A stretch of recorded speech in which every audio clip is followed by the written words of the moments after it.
Hi, welcome to H2O-incorporated.com. My name is Thomas Hayat, and today I thought I'd make a video to make a proposition for a change in academic structure and to get astrology adopted as a real science. And so I'm going to do a presentation with it and do it to the best of my ability with telling you the story of how things happen.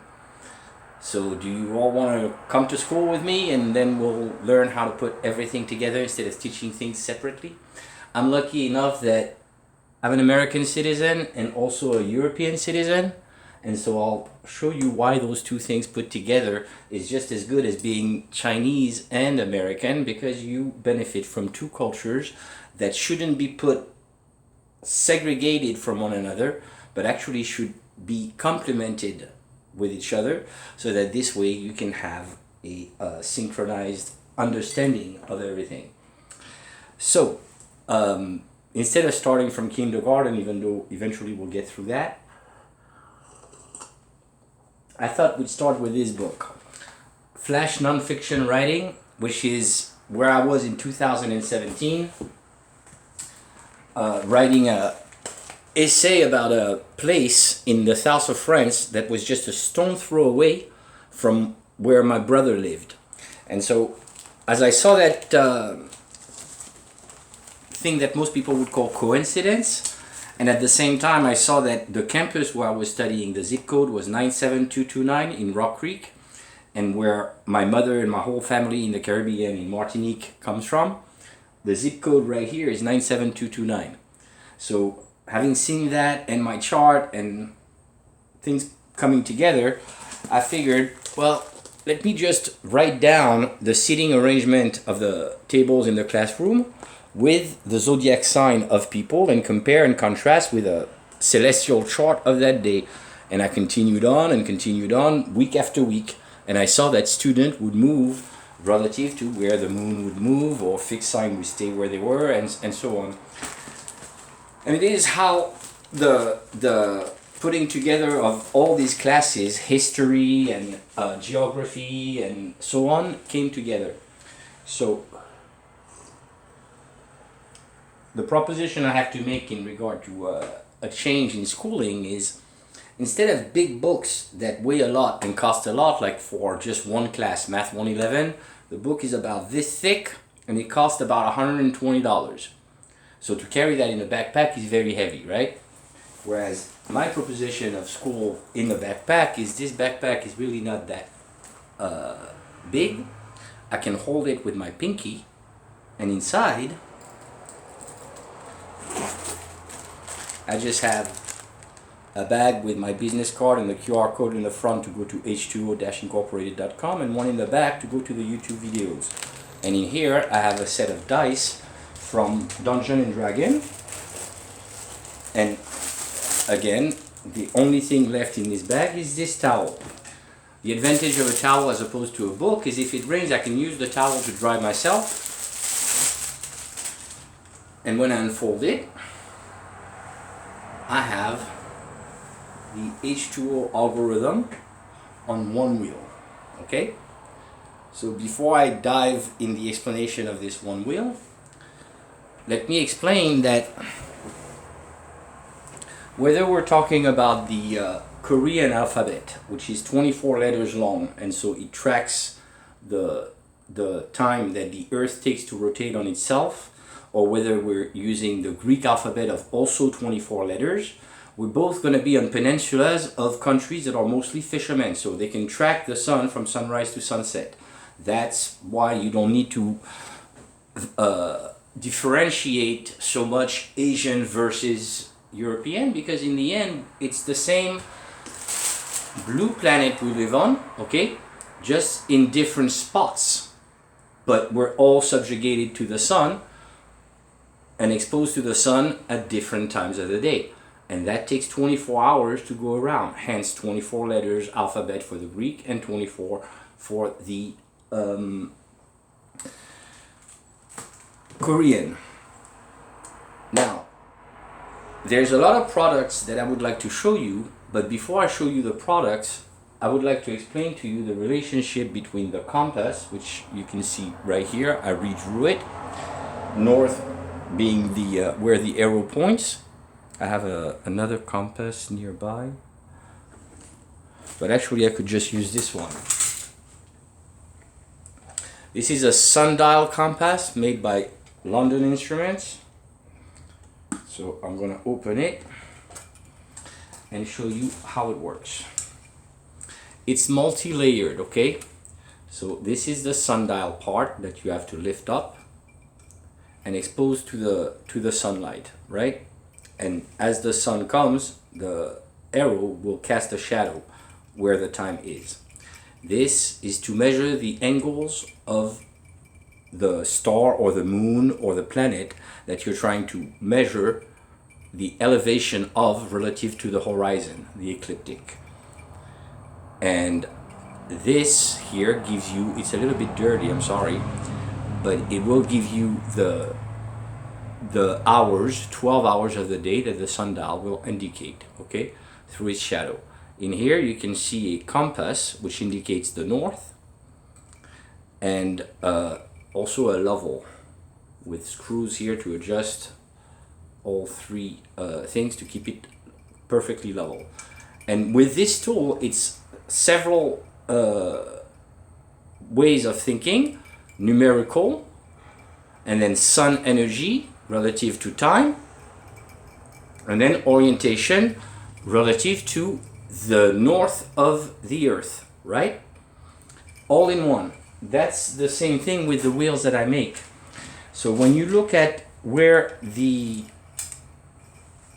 north indicates on a compass, and that's where I'm going to, I guess, have to start introducing this.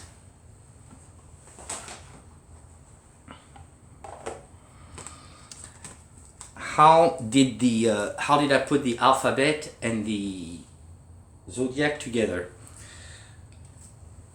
I noticed as I was hanging out with more and more people, a relationship between their sun sign and their initials. And when I dug deeper, I could see a relationship also with their Chinese sign and their initial. And so I had to dig, and eventually put it together. And that gave birth to this. If you start at Aries A, number 1, so you put 3 things together: astrology, the sign, first sign, the letter alphabet 1, and the number 1, and then you move on. B, second sign, ruled by the second planet, Venus, and so you assign number 2. C, number 3 of the zodiac, Gemini, and so on, right? By the time I get to L, there's only 12 zodiac signs, so I'm going to put M over here in Aries, and N over in Taurus, and so on until I run out of letters. I do the same thing with the Chinese zodiac, having studied that according to mythology, the rat is the first sign and the first to arrive in a race of all the animals that the emperor called. So I put A over here, B in the ox because it is the second to arrive in the order of the race, and so on. Just as I did with the Greek zodiac. And that will give eventually, once I synchronize the Greek alphabet and the Roman alphabet of 26 letters, it will give me something like this. And so you can see that the N goes north, okay? And if I hold the wheel vertically, in the north, that is where I will find Polaris. And Polaris, I can spell it here. I have my P, I have my A, my S in the end of it is over here. And Polaris is really 2 words put together: pole, North Pole, Aries. Pole, Aries, get it? So now you can teach a lot of things with just one single tool. If I'm over here and I want to, instead of fighting religion or segregating against religion, whether you're reading Genesis in the Torah or in the Bible or in the Quran, the first man is always going to be Adam, and he's a Lamb of God just as Jesus is. Well, Adam, first house, A-D-A-M. And if I want to look in India, then I will find Shiva, SV, over here, Vishnu also, as well as Jesus, as well as the G for God. And if I look here in the same axis, the same value, okay, I will find, hold on, I think I'm holding it, yeah, close enough. I will find, so I said for Jesus, and then in French and Spanish, all the Latin language, God is Dios, which is God in with a J in what you call it, English, or God in Dutch or all the Scandinavian language. And that here translate as well as in having the A letters and aligned with S, K also in there. That's where I get south or sul in Spanish, or sud in French, S-U-D, or Alaska for the most northern point. And similarly, the E for equator is in the center line. Now, if I get a little bit closer here, and maybe a little bit further down,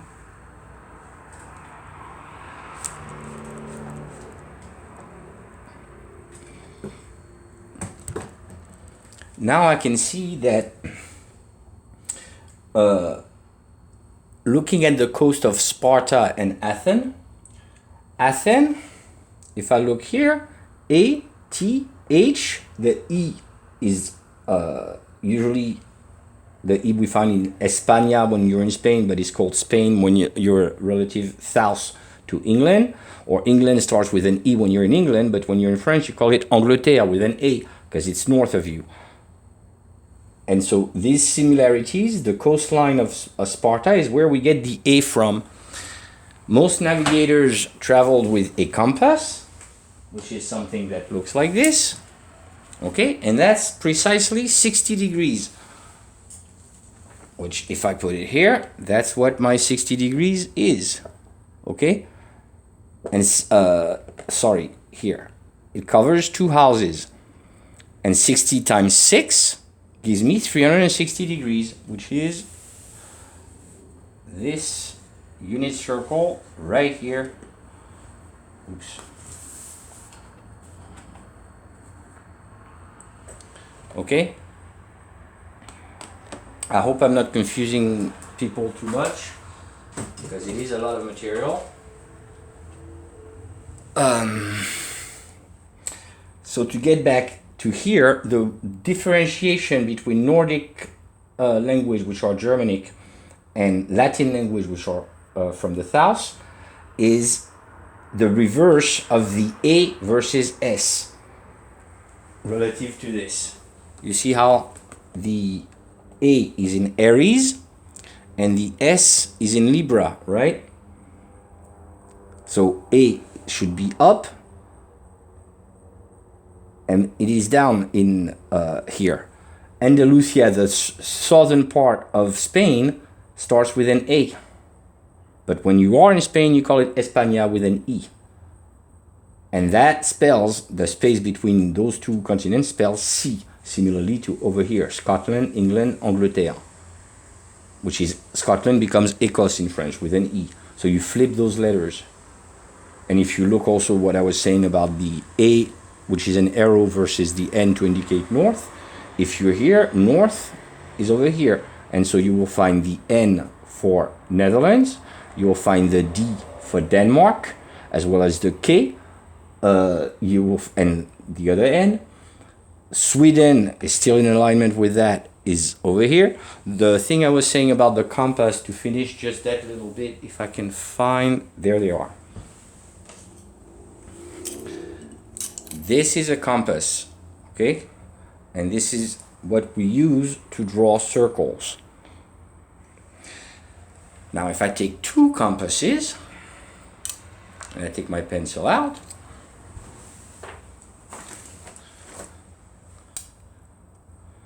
here I got an A, here I got a V, here I got a C, here I got a D. And if I put them together, that's a W, that's an M, this way would be a B, and that way is epsilon. Or maybe it's in reverse for you because it's mirror. That's 15 minutes into it, so let me just show you how I envision the future. If we can do all this peacefully as opposed to fighting wars because we think, oh, they're different, so we have to shun them. The segregation, the stonewalling, it doesn't, not only does it doesn't work, but people who do that, ignoring others, behave as ignoring people themselves, and they segregate themselves from all the beautifulness that the rest of the world has to offer. So we could change things just a little bit, put them together, and start Christmas gifts, you know, with zodiac wheels on sweaters, or t-shirts, or a whole ensemble, you know, with 10 alphabets on this set, plus a compass wheel on top. Otherwise, you could print very wide for that kind of hoodie, the compass and the alphabet put together, Greek and Roman. You can also put it in a shape of a towel, and that's how the first Astrology was made, to play on my vacation while I was in France with my brother. It also comes in posters if you just want to have it in your bedroom. You can get extra sets of dice from Dungeons and Dragons and Amazon, and they come in all forms and colors. From those I can print, put together the relationship between astrology and the relationship with volcanic eruptions, Mount St. Helens, Martinique, Mount Pelée, etc., and the unit circle, so that everything is taught in a logical manner on something that is usable for drying or laying on the grass on a picnic or something, you know, trying to make better use of what we have, which will lead to less waste, and on the long run, better education, better resource management, and I think we'll be all a lot happier for it. Let's not fight about our differences, let's just sit down, see what they are, and learn from each other, you know. But the one thing you don't want to do is go into theories and conspiracies and all that, because you lose objectivity if you're really going into rabbit holes. That's what they're called. So voila. They come, these towels that I showed come in all kinds of colors. Okay, there's green, I got black, I got blue, I got yellow, I got all sorts of things, and you can also order it in it comes in a small pocket, so it's just one easy thing to take with you to the beach. And I'm waiting for a new order, which I'll do another presentation on a much shorter video. Thank you very much for your time. Remember, knowledge is worthless until it is passed on. Chief Sitting Bull, Lakota Tribe, Cheyenne Nation. Well, thank you, Chief, for that advice, and I'm passing it on, so you guys pass it on. Have a good one. Thank you. Bye-bye.